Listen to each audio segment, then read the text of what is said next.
आज हम बहुत इम्पॉर्टेंट टॉपिक पे बात करेंगे जो कि फ़ीमेल से रिलेटेड है। फ़ीमेल से रिलेटेड क्या, फ़ीमेल्स का ही इश्यूज़ है। और आज के टाइम में सबसे ज़्यादा फ़ीमेल्स के अंदर वो प्रॉब्लम देखी जा रही है। तो मैंने सोचा क्यों ना उस प्रॉब्लम को आप लोगों से डिस्कस किया जाए ताकि आप उसको घर पे ही सॉल्व कर पाओ।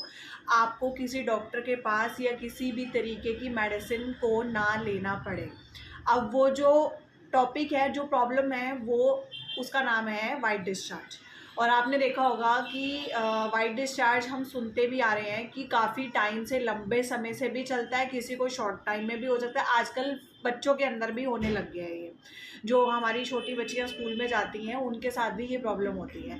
अब मैं बताती हूँ कि ये प्रॉब्लम आती कैसे है। एक तो देखो, सबसे ज़्यादा ये प्रॉब्लम आती है कि हमें इन्फेक्शन होता है। हम कहीं पे भी यूरिन जाते हैं, आउटसाइड एरिया पे यूरिन करने जाते हैं, तो हम लोग उसको क्लीन नहीं करते हैं। हम कहीं पे भी यूरिन चले जाते हैं। मैंने स्कूलों के अंदर भी देखा है कि जो बच्चियां होती हैं वो स्कूल के अंदर यूरिन करने जाती है, वॉशरूम करने जाती हैं, तो उस दौरान ये इन्फेक्शन उनके अंदर आ जाता है। तो छोटी सी उम्र में ही वाइट डिस्चार्ज इश्यूज शुरू हो जाते हैं। पेरेंट्स इस बात पे ध्यान नहीं देते हैं, लेकिन ये प्रॉब्लम लंबी से लंबी होती जाती है।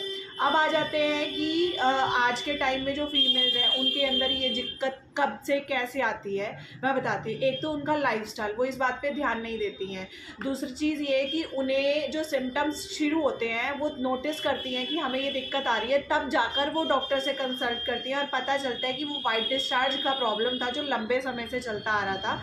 वो कैसे होता है कि उन्हें बैक में पेन शुरू होती है, लोअर बॉडी में पेन शुरू होती है, थाइज में पेन होती है, प्राइवेट एरिया में इचिंग शुरू होती है, इन्फेक्शन शुरू होता है कि उनको यूरिन भी खुल के नहीं आता है। जब वो यूरिन करने जाती है तो उन्हें जलन फील होती है।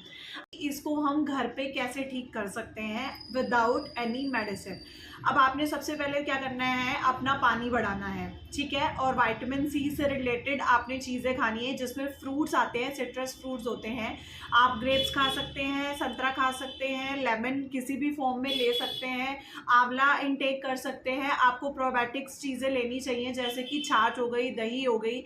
और आपको जो ओमेगा 3 फैटी एसिड्स चीज़ें होती हैं, जैसे फ्लैक्स सीड्स हो गया, चिया सीड्स हो गया। आप फ्लैक्स सीड्स का पाउडर बना के अपनी, जैसे कर्ड ले लिया आपने, कर्ड के ऊपर स्प्रिंकल कर दिया, या आपने सैलेड काट लिया तो सैलेड के ऊपर फ्लैक्स सीड्स को पाउडर बना के उसको स्प्रिंकल कर लिया। आपने कोशिश करनी है कि आपने ज़्यादा से ज़्यादा हाइड्रेट रहना है। वो तभी पॉसिबल होगा जब आपकी बॉडी डिहाइड्रेशन से बचेगी। आपने पानी ज़्यादा पीना होगा इस दौरान, या पानी की फॉर्म में चीज़ें ज़्यादा इंटेक करनी होगी। और आपको कोई भी V wash type product use करने की नीड